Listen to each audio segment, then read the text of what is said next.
Hello students, good evening.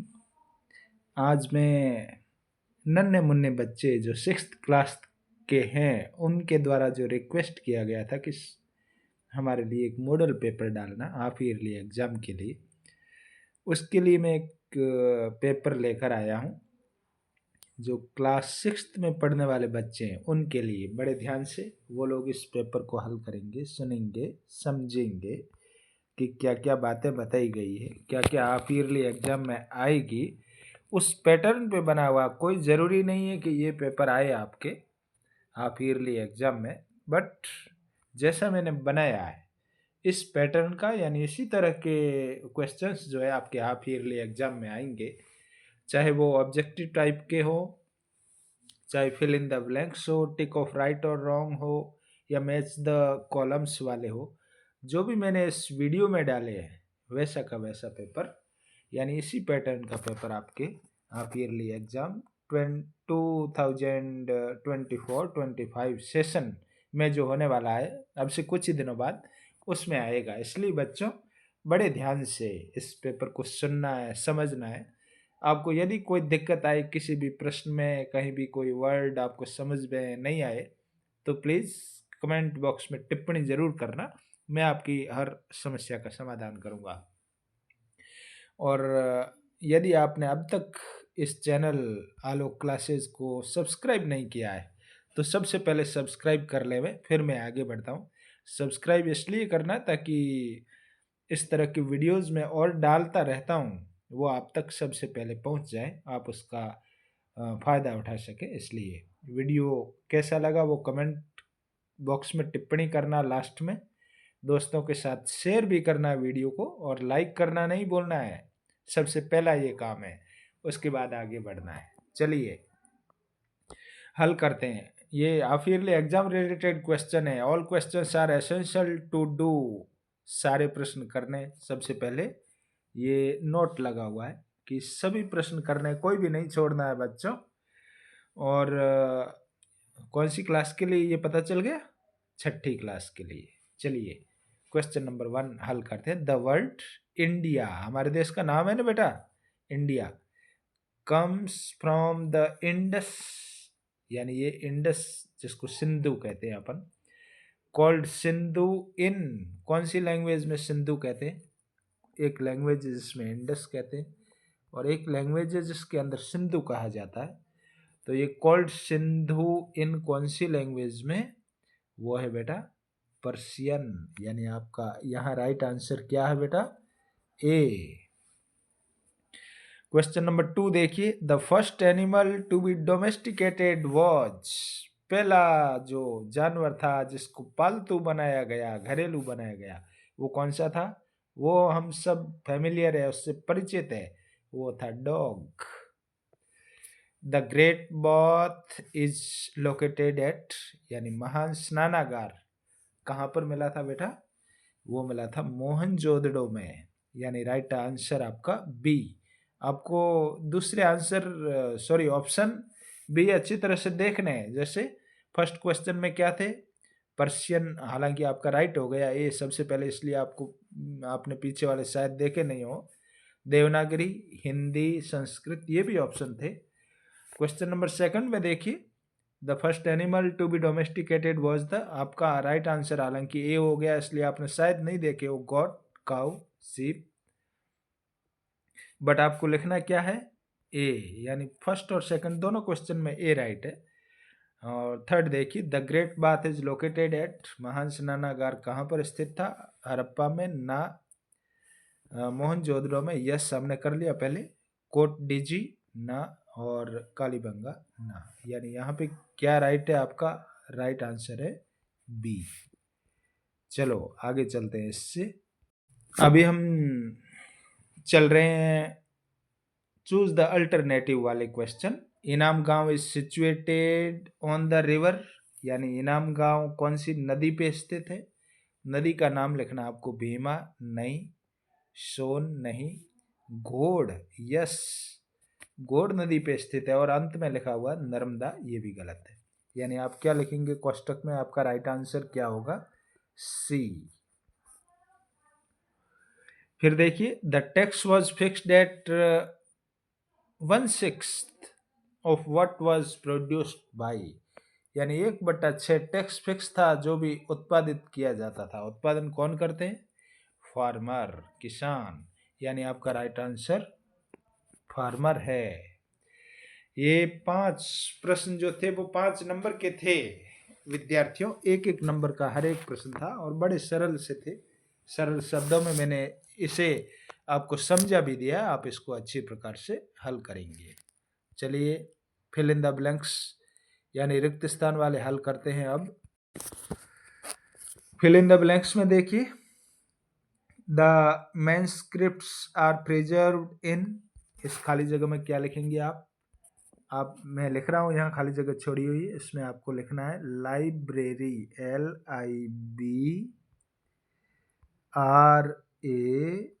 LIBRARY। Spelling बोली मैंने, पुनः दोहरा देता हूँ, LIBRARY, लाइब्रेरी, पुस्तकालय। मैनस्क्रिप्ट कहाँ प्रिजर्व की जाती थी, सुरक्षित रखी जाती थी? पुस्तकालय में। चलिए नेक्स्ट हमारा द खाली जगह छोड़ रखिए, इसमें आप लिखेंगे हंटर गैदरर। मैं लिख देता हूँ इसको भी, इस जगह पे लिखना है। इस जगह पे क्या लिखोगे बेटा? हंटर गैदरर, यानी शिकार इकट्ठा करने वाले। ओके, कर लेंगे। अब मैं इसको डिलीट कर देता हूँ और पूरा पढ़ लेता हूँ। The Hunter gatherer hunted animals and gathered plant produce to survive, यानी शिकारी जो थे वो जीवित रहने के लिए क्या करते थे? जानवरों का शिकार करते थे। और दूसरा काम, गैदर्ड प्लांट प्रोड्यूस, पेड़ पौधों से जो उत्पादन होता था, यानी पेड़ पौधों की पत्तियां, फल फूल जो भी इकट्ठा करके जीवित रहने के लिए वो इकट्ठा करते थे। द हरप्पन, तीसरा देखिए, the Harappan probably obtained copper from present day, इस जगह पे आप लिखेंगे राजस्थान, अपने स्टेट का नाम है और उम्मीद करता हूँ सारे लोगों को आता है राजस्थान की स्पेलिंग, ये मैंने लिख दी। चलिए बच्चों आगे चलते हैं। चौथा देखिए, द ओल्डेस्ट वेदा इज, कौन सा वेद है सबसे प्राचीन? याद है बेटा? Rigveda, RIGVEDA।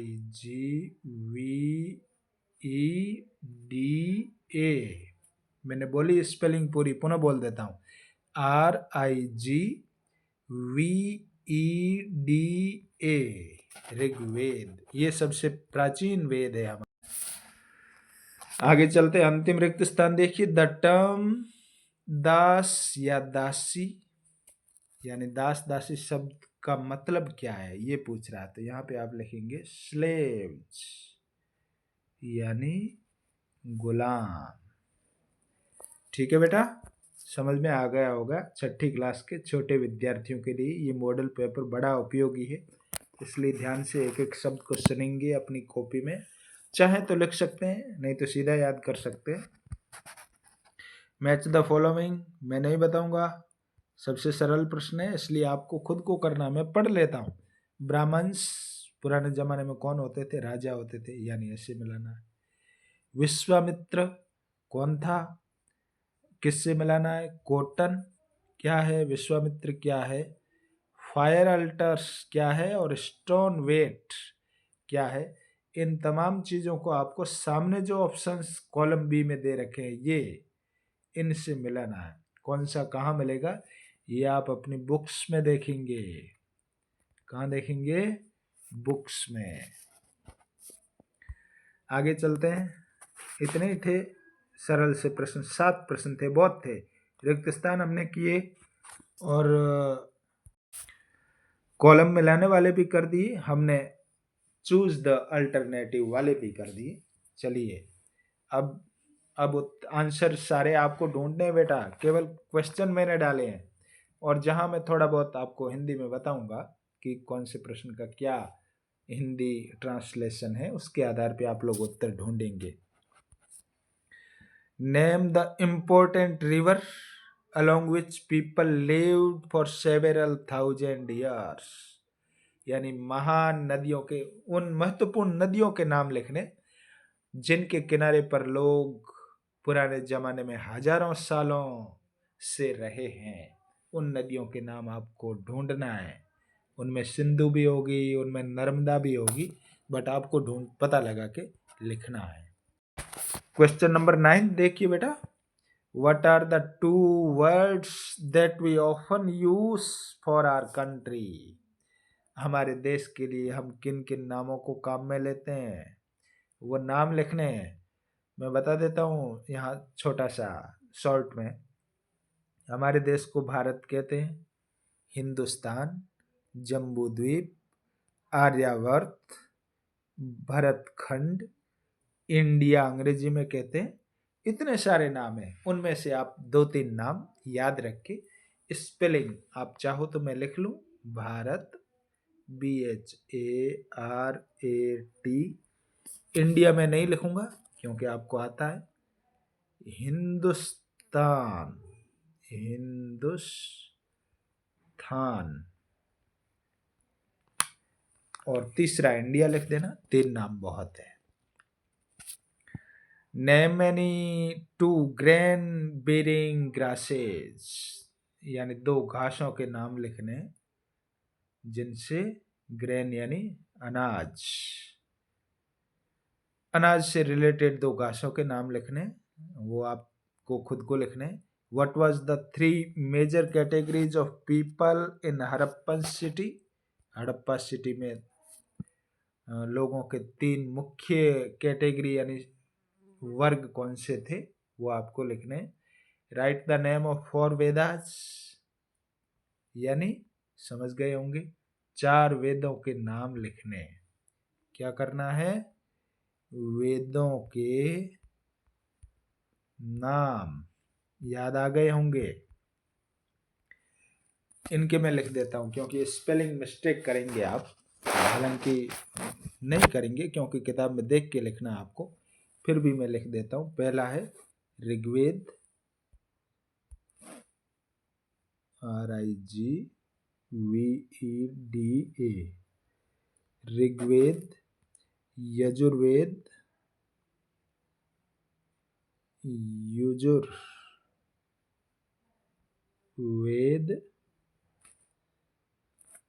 Samaveda, Atharvaveda, ATHARVAVEDA।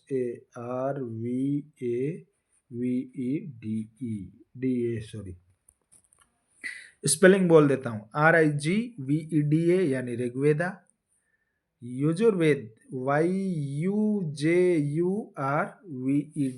Yajurveda, Samaveda SAMVEDA, और अथर्ववेद ATHARVA। यहाँ तक बना अथर्व और वेद। ठीक है बच्चों, ये हमने 4 वेदों के नाम नोट कर लिए हैं। आगे बढ़ते हैं। Right the name of 4 Vedas हो गया। फिर who were called as slaves, किनको गुलाम किनको कहा जाता था, ये आपको अपनी टेक्स्ट बुक में से ढूंढना है। क्वेश्चन आपके हाफ ईयरली एग्जाम में आने लायक है, आ सकता है, इसलिए ढूंढेंगे, पता लगाएंगे। How did man become rulers in the past, यानी अतीत में लोग शासक कैसे बने, हिस्ट्री का प्रश्न है, वहां से पता लगाएंगे कौन से चैप्टर का है, उसको देख परख कर अच्छी तरह से। What can we know from our past, हमारे अतीत से हम क्या, अतीत के बारे में क्या जान सकते हैं, क्या सीख सकते हैं, ये भी आप पढ़कर पता लगाएंगे। और right any 4 pet animals name, 4 पालतू जानवरों के नाम लिखने हैं। बड़ा आसान सा क्वेश्चन है। पालतू जानवर कौन से, जिनको हम घर पे पालते हैं, जैसे COW काऊ, बफेलो भी पालते हैं, BUFFELOW